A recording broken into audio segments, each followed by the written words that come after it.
नमस्कार। आकाशवाणी जयपुर अजमेर से प्रस्तुत हैं प्रादेशिक समाचार।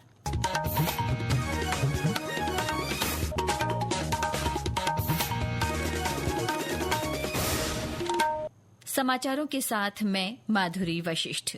प्रधानमंत्री नरेंद्र मोदी ने राष्ट्रीय स्वयं सेवक संघ की 100 वर्षों की यात्रा को सेवा और राष्ट्र निर्माण की अद्भुत मिसाल बताया है।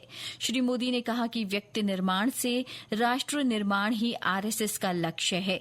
प्रधानमंत्री आज दिल्ली में अंबेडकर अंतर्राष्ट्रीय केंद्र में आरएसएस के शताब्दी वर्ष समारोह स्मरणोत्सव में बोल रहे थे। उन्होंने आरएसएस के योगदान की सराहना करते हुए संघ के संस्थापक केशव बलराम हेडगेवार को श्रद्धांजलि अर्पित की। उन्होंने कहा कि आरएसएस का उद्देश्य राष्ट्र प्रथम है और ये संगठन सदैव राष्ट्र सेवा को सबसे ऊपर रखता है। अपने गठन के बाद से ही राष्ट्रीय स्वयंसेवक संघ विराट उद्देश्य लेकर चला और ये उद्देश्य रहा राष्ट्र निर्माण। इस उद्देश्य की पूर्ति के लिए संघ ने जो रास्ता चुना वो था व्यक्ति निर्माण से राष्ट्र निर्माण, और इस रास्ते पर सतत चलने के लिए जो कार्य पद्धति चुनी वो थी नित्य नियमित चलने वाली शाखा। प्रधानमंत्री ने इस अवसर पर 100 रुपए का स्मारक सिक्का और विशेष डाक टिकट जारी किया।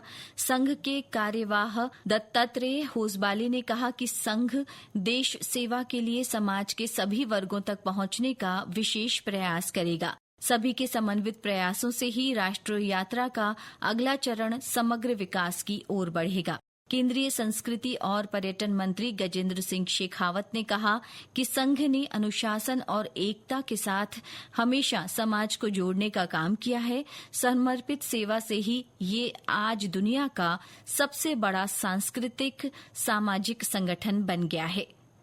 भारतीय रिजर्व बैंक ने चालू वित्त वर्ष के लिए अपने सकल घरेलू उत्पाद के बढ़ोतरी अनुमानों को संशोधित कर 6.8% कर दिया है। इसने चालू वित्त वर्ष के लिए मुद्रास्फीति का अनुमान भी 2.6% रखा है, जो पहले के अनुमान से कम है। इस साल अगस्त में आरबीआई ने वित्त वर्ष 2025-26 के लिए 6.5% जीडीपी वृद्धि दर और 3.1% मुद्रास्फीति का अनुमान लगाया था। इस बीच आरबीआई ने ब्याज दरों में कोई बदलाव नहीं किया है। आरबीआई गवर्नर संजय मल्होत्रा ने आज मुंबई में चालू वित्त वर्ष की चौथी द्विमासिक मौद्रिक नीति की घोषणा की। श्री मल्होत्रा ने कहा कि आरबीआई ने अपनी रेपो दर को 5.5% पर यथावत रखने का निर्णय लिया है। केंद्र सरकार के ग्रुप सी और गैर राजपत्रित ग्रुप बी कर्मचारियों को उत्पादकता संबंधी बोनस दिया जाएगा। वित्त मंत्रालय ने इस बारे में आदेश जारी करते हुए 30 दिन के वेतन के बराबर एडहॉक बोनस देने की घोषणा की। 2024-25 के लिए बोनस की राशि 6,908 रुपए तय की गई है। जयपुर में पत्र सूचना कार्यालय और केंद्रीय संचार ब्यूरो की ओर से कल हिंदी कार्यशाला आयोजित की गई। इस अवसर पर जगतगुरु रामानंदाचार्य राजस्थान संस्कृत विश्वविद्यालय के शास्त्री कौशलेंद्र दास ने कहा कि दुनिया भर में हिंदी का वर्चस्व बढ़ रहा है। संस्कृत के ज्ञान और दर्शन परंपराओं को हिंदी ने आगे बढ़ाकर जनमानस से जोड़ा है। पत्र सूचना कार्यालय की अपर महानिदेशक ऋतु शुक्ला ने कहा कि हिंदी राष्ट्रीय एकता का प्रतीक है।